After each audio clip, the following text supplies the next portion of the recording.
พี่น้องค่ะพระชาจะพาพี่น้องมาเปียรัดข้อนะคะ พี่น้องค่ะรัดข้อตีนบักบิงเด้อพี่น้องเด้อ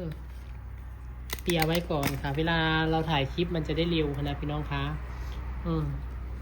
อันนี้ก็เตรียมพร้อมใบเบิร์ดวันนะคะ จะเป็นบักบิงยอดใบสีนะคะ พี่น้องค่ะชาตั้งใจเปียใหญ่เด้อค่ะอยากได้ตีนบักบิงใหญ่ๆมันจะได้ดูสวยบางคนพบปัญหาเปียไปแล้วใหญ่ขึ้น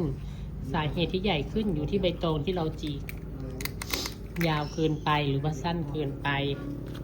นะคะพี่น้องคะต้องลงมือเฮ็ดไปเรื่อยๆพี่น้องจ๋าเบิ่งพัชชาบ่เป็นดอกต้องเฮ็ดพร้อมเด้อจังสิเป็นเด้อค่ะอย่าเพิ่งเบื่อเด้อพี่น้องเด้อจังได๋เพราะว่าโอ้ยเห็นเปียตะลัดคอค่ะสิวะนะพี่น้องคะเพราะว่าเฮาเฮ็ดเฮาก็บ่อยากเฮ็ดละล่าเฮาก็อยากถ่ายเบิ่งนำนะพี่น้องค่อยเฮ็ดไปค่อยเปียไปเดี๋ยวก็เก่งเดี๋ยวก็เป็นค่ะ